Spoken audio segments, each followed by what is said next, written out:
Okay, guys, as we made a post, or I made a post to the Discord earlier, I said that I was going to make a video going over a lot of these abnormalities or negativities that has been happening throughout the company for basically since the beginning, or about 6 months into the beginning anyways. So this is exactly that. Initially, the thought was to suit up, slick the hair back, go down to the studio and do this proper etiquette, but this isn't a suit and tie company, and that's not how you guys know me, so I'm going to deal with you in the most real way that I possibly can. I do a little disclaimer here.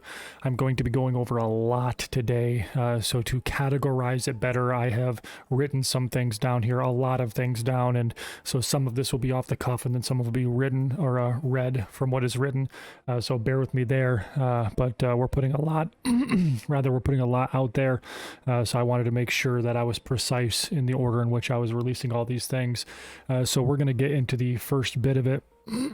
Excuse me, and the first bit of that is the infamous YouTube scam video. I know if you've been a member of this community for any period of time or searched us on YouTube, it is one of, unfortunately, very unfortunately, one of the first things that pops up with, I think, around 8,000 views at this juncture on an account that has almost no subs and no views on any other video, which...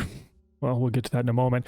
I'm going to read exactly what I have written down, and if anything pops in my head off the cuff, then I'll kind of go in from there. But when this video was first released, I personally reached out to the publisher of it in Discord and asked if we could have a cordial conversation on this video, as I could easily debunk these outrageous claims. This individual agreed to have an interview, but needed a day or so to write down specific questions, and he also wanted to record it, which is fine. After a few days, we do end up having the interview. I reached out to him, and he did agree to have it. I spent an hour in the trenches with this gentleman, and I was debunking his every claim. He had promised me that this was not an attempt to chase clout, but an attempt to chase truth. And in doing so, in the end of the video, I asked him if he had any other questions, to which he replied no. And then I asked him to please take down the video and post the new video that has now debunked everything in this video, or at the very least keep the old one up and put the new one up as well. If, after all, he was not chasing clout. He said he would do that, and then he never did. Why would he not do that? Because obviously he is chasing clout. He's posted numerous videos since then. We had a community member, reach out to him and ask him why he never posted that. He said he's too busy. He wasn't too busy to post other things. He also got this video up in like 24 hours from the time that the incident even happened. So we're pretty doubtful. That was about 6 months ago. So it's pretty apparent that this gentleman is chasing clout. Luckily for all of us, I also recorded the video. I just thought it was paramount that he posted it on his end. Otherwise, it just looks like us trying to contradict, but it was with him. So we were hoping that he would have some level of integrity to post the response video and the interview that we had. But he knows very well that that was all answered in truth, and it left him nowhere to go. So him posting it he would completely lose all credibility. In that video that has 8,000 views, which is about 8,000% more than any other video he has, it would then be gone. And he doesn't want to take the risk of the new one having less views than the old one does. And we know how the internet is. It generally starts to lean towards the negative.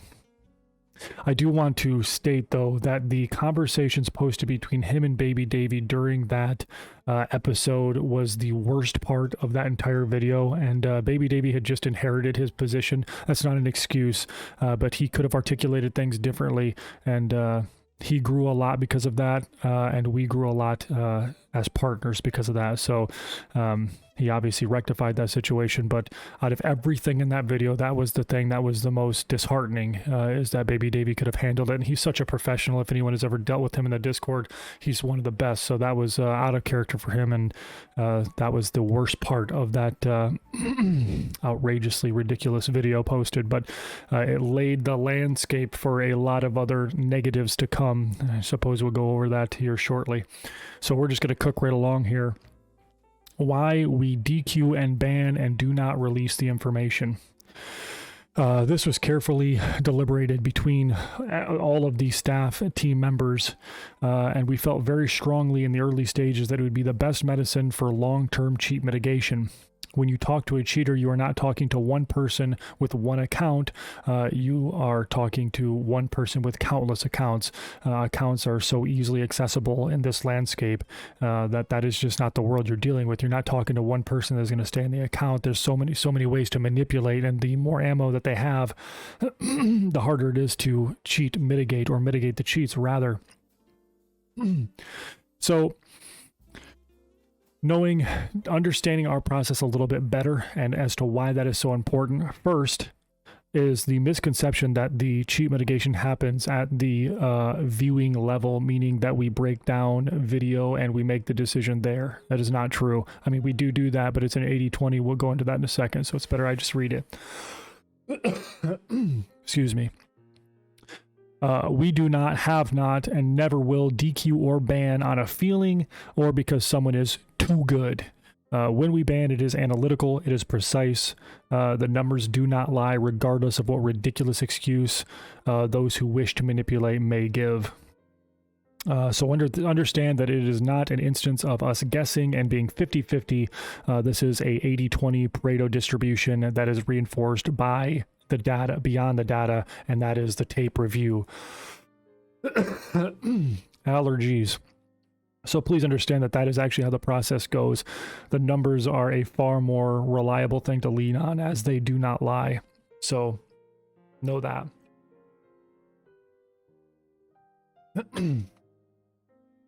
So we tell person X that you are DQ'd for having an unreasonable jump from a 0.7 KD to a 5 KD within a very short time frame.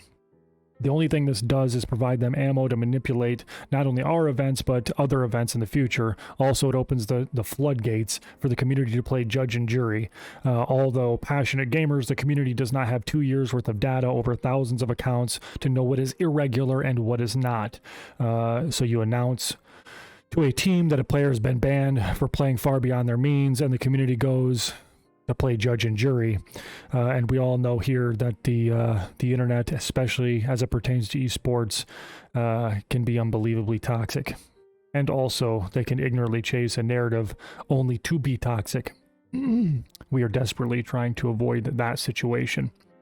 However, perhaps this foresight is less accurate than we assumed, and perhaps the community will respect our professionalism and the work we put in to each tournament. Like every other decision we have made as a company, we take the community's lust for transparency into account, and from this moment forward, we will be releasing exactly why teams are DQ'd or banned, not only privately, but we will also be open to it publicly. Moving right along. Reddit posts. The wide range of pathetically ignorant Reddit posts start at us paying out some staff members and end with us being the largest conspiracy agency on Earth, rivaling only the death of Jimmy Hoffa. Yes, we know where Jimmy Hoffa is buried. No, we do not pay out staff members to win events. I think that joke is probably a little bit too old for most of the people watching this, but either way, it's in good taste. Do we pay out staff? Oh boy. If we paid out staff, why would we pay out staff? Why would we pay out anybody at that juncture? I don't think the community ever stops to even think for 1 second why that is just the most outlandish, ridiculous statement. Because we wouldn't pay out anybody. If the staff was involved, we would just tell them that they were involved or not. We would make up an arbitrary team name and we would not pay out anybody. Makes no sense. We agree that paying out staff specifically would make no difference whatsoever. The money is going out. If it's going out, then it makes no sense to pay out staff and not pay out the winners of the tournament. It makes no sense whatsoever. So then the question falls on, are we even doing payouts? Of course. So as absolutely offensive as it is to even consider showing this, I'm going to flip the screen around and show you our payouts and our PayPal. So we do payouts via PayPal, Venmo, Cash App currently. It's been like that for a long period of time. So this is only a fraction of the payouts that you will be able to see, but it is still very easy to see that many payouts are going out the door. I'm going to have to do this in such a way that I cover the names and emails of the people. So I'm going to have a couple tabs open, one covering our email and name, and then one covering the emails and names of the individuals who are receiving the payout. If you just open up your PayPal, go to activity, go to sent, it will look exactly like this. And I can already hear the comments now saying that this is not our payouts. Well, this is the best I can do. So this is our payouts. This is what they look like. I'll switch the camera around now. So what we got to do actually is go like this. And we'll open up this guy. We'll cover that guy.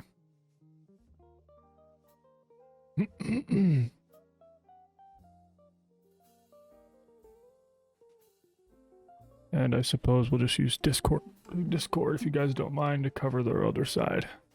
This should still let me scroll. Right. Right. Okay. So switch this to us. Beautiful.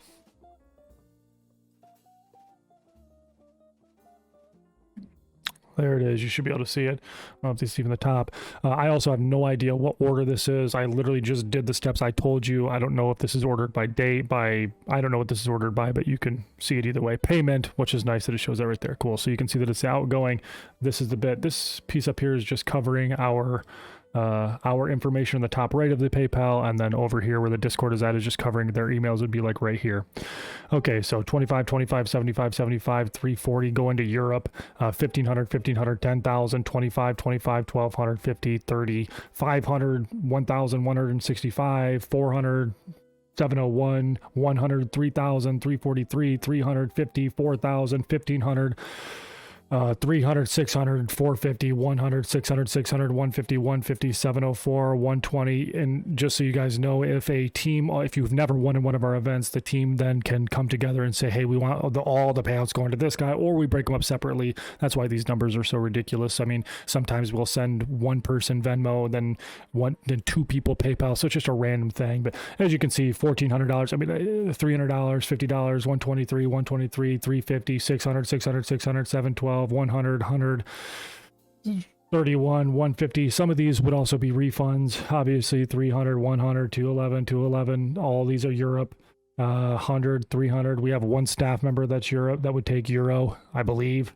And no, we're not paying him 6 times in a day to flop a tournament.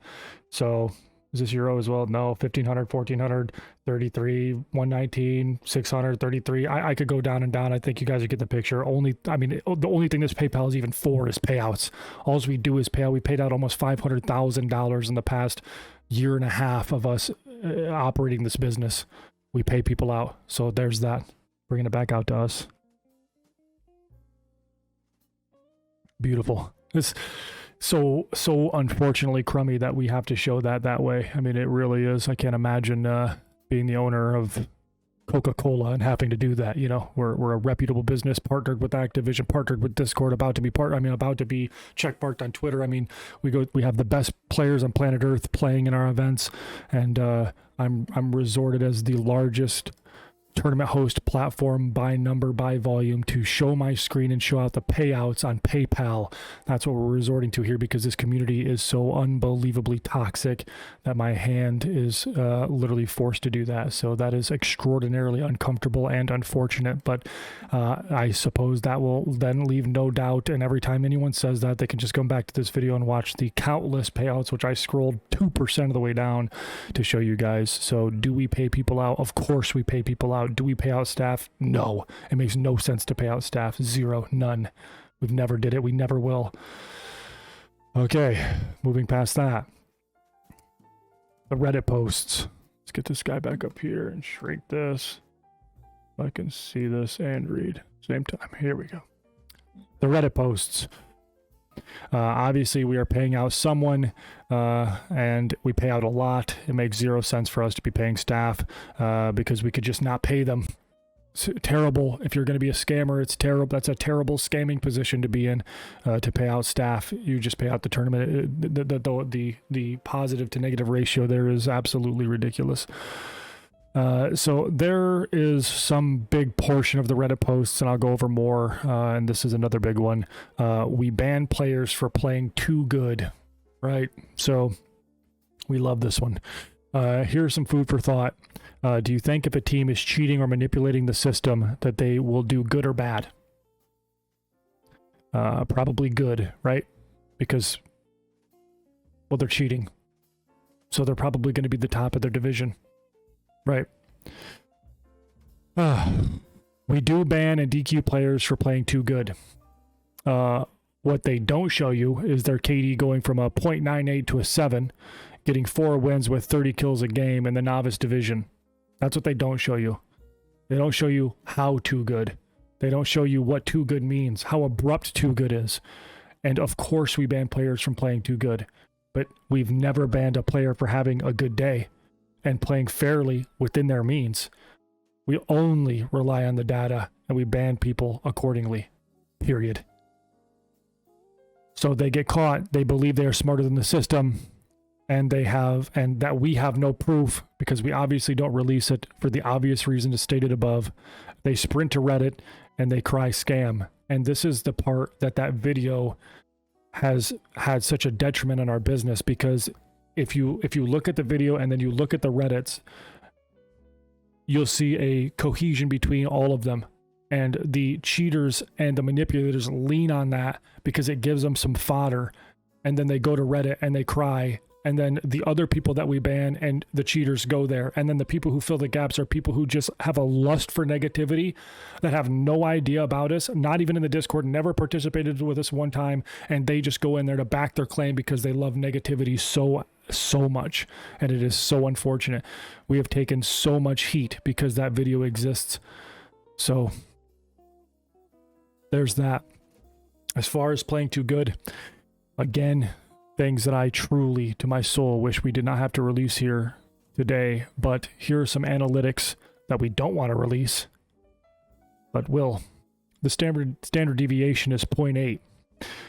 This has been gathered through thousands and thousands of teams and tens of thousands of players. This number is law.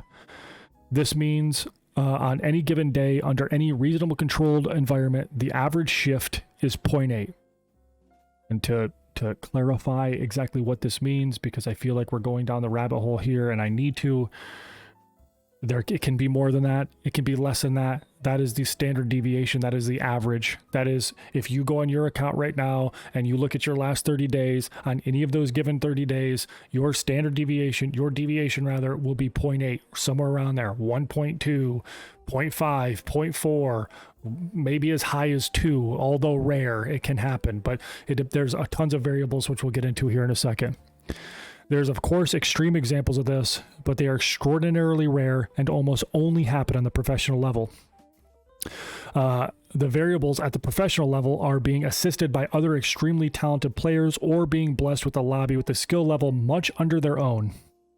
Okay, this is obvious. This makes sense. Professional players are able to manipulate lower lobbies better than anyone else on Earth because they're the better players than anyone else on Earth. But players that are naturally a 0.7 don't have lobbies that are skilled much below themselves. And if you're in a division with equally talented individuals, you don't have Aiden to help jump your KD beyond that 0.8 threshold.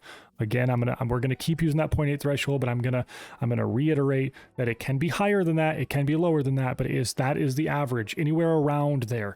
When it gets 4, 5, 6 times that, it's huge red flags because the numbers don't lie. They don't move that way. We have too much data. Thousands of players and teams have entered this data pool, and 0.8 is the number. All fair players can look right now, log into the tracker network, and review your past 30 days. You will be very close to that 0.8 deviation, anywhere from 0.2 to 2 being rare but possible. And it can even be more than that in extraordinarily rare circumstances, but there are variables like games played. But it is likely what you'll see. Games played is a variable we certainly take into consideration because there are variables like the first day of the game seems to be spastic and can often result in a lobby much easier than the norm. Again, this is something that the higher KD players are going to take advantage of, not the lower KD players, or very rarely. If you're playing at a 0.5, 0.7, 0.8, or even a 1, it is very difficult for you to manipulate any lobby. It doesn't matter if your lobby's average is a 0.8. It's going to be very difficult. Those guys are right near your skill level. So there's really no such thing as a bot lobby for players who are playing at that 0.5, 0.8, 1 level.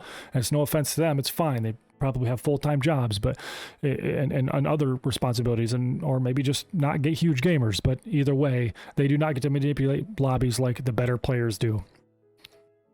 But there are variables. Also, the amount of games you play in a day gives you less data to go off of. You could have 4 good games. You could play 4 matches in a day, have 4 decent games, and that would jump your KD potentially past that threshold. Although even that is rare. So there's data that we do not want to release, but it is released. So that is how the fundamental bit of the data. Now, again, because I can already just sense the comments that's the only thing we do, go off a 0.8 KD deviation, and if they're past that, we DQ. Absolutely incorrect. If you've been with us any extended period of time, this is the steps along the way. This is why this is so frustrating. Initially, in the beginning of the company, we would have the results released the day of the tournament. About 2 hours after the tournament, we would release the winners. Right. So then we moved on to a day. We pushed it back 24 hours because we had to have more time to review. A day is a couple hours is not enough time, period. It's not enough time. So that's another interesting thing to talk about, us paying out staff members and paying out like other teams that we know. If we already know where the money's going, why the hell are we always extending it? Always. We just moved up to 48 hours, maybe a month or 2 ago, because we need more time. It makes no sense for us to be paying out staff or paying out teams that we know. We're not paying anyone else out at all if we need a 48-hour period to review it. It makes no sense. But anyways, so we have moved from the day of to the day after to now 48 hours after because we need time to review. Nothing about this is so cut and dry. If the community knew the lengths that we have taken to find cheaters, it is unbelievable. Calling other states, contacting other people from other countries. We go through extraordinary lengths, and neither one of those are fabrications. We have literally had to do this, had to corroborate with businesses to find these people that are cheating. Great lengths we go. That's why we need 48 hours. And no, we do not just look at a standard deviation and go off that, but there is flags in the system that make us look a little bit more in depth, and that is one of them. And it's a good one. It's a good bit of data. So a good segue off the analytics is some of the players that we've banned and has had a huge impact on our business negatively. The 2 biggest ones were Mayapo and Pacesetter, certainly. So we'll start with Mayapo and we'll get into Pacesetter. So Mayapo, a couple interesting facts about these deviations that we're going to go into. I'm gonna go raw off this, and I'm not going to look at the sheets until we get into the actual numbers. Is when you're dealing with this, and just so everyone knows, this was a $25,000 invitational. Okay, so we had the biggest streamers on planet Earth playing in this event. Mayapo was playing with Otter, and that was this event. And at the time, it was one of the largest Warzone events ever. It was a huge event. I mean, it had to be top 3 at the time across any platform. Okay, so it was duos, invitational, 2-day invitational that they were a part of. Okay, so when you're dealing with professionals, like I had said a moment ago, it's a bit different than when you're dealing with the novice, beginner, intermediate, and even the advanced guys. There's differences. And one of the huge difference in the pros and, let's say, the beginners is deaths. So you deal with a KD value, which is your kill to death ratio, right? Okay, so for the professionals, it actually is manipulated a little bit different. And the reason is when you can manipulate a lobby like they can, when you are in solos, you can only die so many times, right? And when you are in duos, now you can lean on one person, so you can die a few more times. The statistics show this. Trios more, quads more. That's why if you look at people, and the proof is so, I mean, it doesn't have to be anecdotal. The proof is in the pudding. If you look at players like Nick Merckx, that is, he almost exclusively plays quads. He has right around a 5.6, I believe, KD, but he is always dropping high kill games, 15 to 20 or above. And and he doesn't have a 15 or above KD, and the reason is because he dies a fair bit of times. I mean, obviously it's simple math to figure that out if he's getting 20 kills a game, and the reason is because he's relying on 3 other people to get his revive. Okay, but one number that does not change as much is their kills. How many kills they can acquire, and the proof again is in the pudding there. If you watch a player like Mutex, for example, he gets 20 plus kills in solos, 20 plus kills in duos, 20 plus kills in trios, 20 plus kills in quads. So there's a lot of variables there that we'll get to in a moment, but it's important to understand the distinction between a pro player and a beginner player. That number is different. Okay, so they are much more consistent on the extremes. Okay, so when we were doing this $25,000 event, that is the analytical data that we were looking at, not necessarily just a KD value. Not just the KD value. Sorry about that pause in the video. I am at home in my home studio and the dog started barking. So, okay, so that is the analytical data that we were using for this particular event because it was a pro invitational. Okay, know that moving forward as to exactly how we got this information.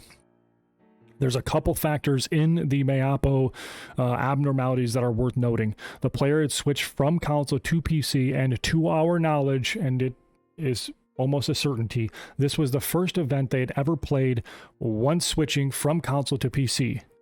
And I understand that the comments, the place the comments are going to go with this, and that is that you get so much better when you switch from console to PC, and we luckily have a great deal of data on that, and there's absolutely zero evidence to assume that you get anything more than slightly better after the switch. And it seems that the most beneficial thing is actually not the console to the PC, but it's actually the monitor. But the 0.8 deviation still stands. There's no data to support you getting double or triple your KD, or even 2 points higher in your KD by switching from console to PC. None. Zero. So it was his first event, to our knowledge, playing on PC outside of playing on console. We know that players have good games and good days. We love that about the BR scene. However, the data on this is clear. What it shows is more or players with a certain KD are capable of a certain great day, and I suppose the case in point in this is a great day for a 1 KD is never 4 wins and 3 games with 20 plus kills. It is more likely a KD of 2.5 with 1 or 2 games above 10. This is important to note as it becomes relevant across the data. Okay, so what this data looks like is this. We took 6, but in this particular instance, we're going to go over 3. We took 3 other professionals that played in that $25,000 invitational tournament. We took their past 30 days, kills, average, and we compared that to the tournament day average. Okay, when you're dealing with data, you are wanting to deal with extremes, because that gives benefits, and it gives the benefit of the doubt going to Mayapo. So what we did for Mayapo is we took his 3 best days. Now it's important to note that on the day of the event, the Call of Duty was only about 4 months old. So we could actually go back to his very first game. So we were able to see his career in its entirety. And we grabbed his 3 best days and compared them to the tournament day. So I'm going to articulate that one more time. We took 6, but in this instance, we're going to give you 3. They were all the same, though, or very similar, and we'll go over that in a minute. We took other professional players, 30 days. We added that together, found an average, and then we found the day of the event's average for those players. And we found the deviation between those numbers. Okay, they could have had good days, bad days. That means that their deviation should be more drastic than Mayapo's in the positive, because we took his 3 best games he's ever played and we pitted it against the tournament day. I hope that makes sense. Okay, so we took Thumbless Cuddy, Mutex, Unrational. We also took Torva, Redman Lions, and somebody else, but they're just not on this list, but it was the same data. The 30-day prior for Thumbless Cuddy was 13.1, and the day of the event was 11.36, which is a decrease of 1.8. Mutex's 30-day prior was 10 even. And the day of the event was 11.68, which is an increase of 1.68. Unrational, 30-day prior, was 9.4. The day of the event was 8.6, which is a decrease of 0.8, which is our magic number. So again, a decrease of 1.8, an increase of 1.68, we'll call it 1.7, and a decrease of 0.8. For Mayapo, his 3 best days, I hope this sinks into how outrageous this is. His 3 best days was 11.8. The event date was 20.1. In fact, the difference between the two on the KD shift is this. If we remove the day of the event, his average KD was 6.1, which is 1 KD less than his normal. If we add in the day of the event, it's an 8.3. That's how much his 7-day total moved because of the event. So think of that. So again, his 3 best games had an average of 11.8. The event day was 20.1. It's a deviation of 8.3. It's a deviation almost as high as Mutex's full month prior. Just the deviation, the difference. Okay, now to put that, and this is a beautiful day to do this. It could not have been more fortuitous for us to do this on this day. This was a gift from God. Today, player Mutex played one of the best days of his career ever. One of the best. And he also broke a world record today. Okay. When we took his today stats and applied it to the same data that we just gave you on Mayapo, Mutex, Unrational, and Thumbless Cuddy, let's look at the numbers here. He broke a new world record and also had multiple high kill games even for him, and he played at a 10.69 KD. We're going to deal with the KDs for a second. A difference of 4.87 from his usual KD. Okay, under the same circumstances that we're talking about above, the exact same data, under the exact same perimeters above, he played at a 14.09 today compared to his 30-day average of 10 even, which is a deviation of 4.09 to be exact, which is still less than half of the deviation that Mayapo had, and today Mutex broke a world record. You have to understand the numbers. These numbers do not they don't lie, and I can already see the comments and the people in it saying that he just had a cracked day. He just had a good day. Good. There's a difference from having a good day, and also it has to be noted one more time. This is comparing his 3 best days, to the tournament day. So that means the tournament day was his best game by over double of what Mutex just did today, and he broke a world record with 54 kills. And when we're dealing with kills, 54 over the course of the day is outrageously high. If Mutex's today was the day of the tournament, that would be a red flag. That would be enough to look at. Doubling it, though, is unbelievable. So, can we say with 100% certainty that Mayapo was cheating on the day of the event? No. Because 100% certainties do not exist unless you are able to get on the player's PC and the cheat not integrated in such a fashion that it can be detected.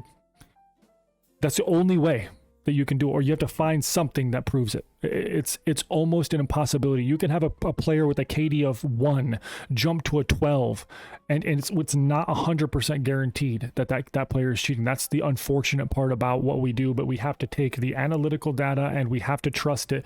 And in this instance, it's extraordinary. It's beyond extraordinary.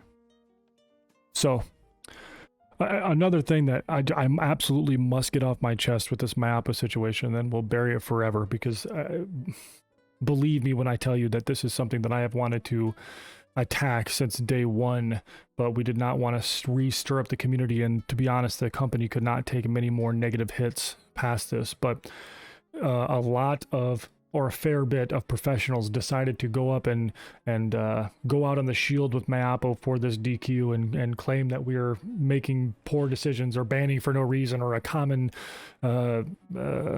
narrative was that we banned him because he wasn't popular enough. If that was the case, we just would have not had him in the tournament. It makes no sense. We banned him because of the data. That's why we banned him, period. And back at this time, we didn't DQ at all. We only banned. We only DQ'd for lack of data and things of that nature. So nowadays it's not so cut and dry. There's an appeal process, and this was the Wild West days, so it didn't work like that. But so he was banned. But one thing I have to get off my chest is these people were so quick to say, hey, this player does not cheat, will not cheat, has never cheated. And we understand why. He was a console player, played at a very high level on other games, much like another player we're going to go over here shortly. But they don't have the data. They do not have the data. And when they go over and they hear this data, they're just going to believe what they want to believe. Just like anyone watching this video is going to believe what they want to believe. This data is irrefutable. It is extraordinary.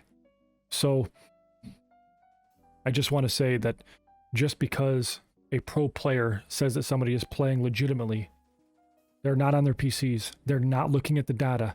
They know that's what makes these situations so unbelievably difficult, because the good players are extraordinarily good at cheating or manipulating the system. They're so good at it. When you're a bad player, 0.7 playing at an 8, it's so easy to catch you. But when you're an extraordinary player just looking for a little bit extra, it is extremely difficult to find you and catch you. And that's a perfect segue into the next player, which we had a huge backlash from banning, and that was player Pacesetter. Another reflection of the Mayapo situation. Twitter and the community, including high-level, well-respected pros, absolutely crucified us for banning this player.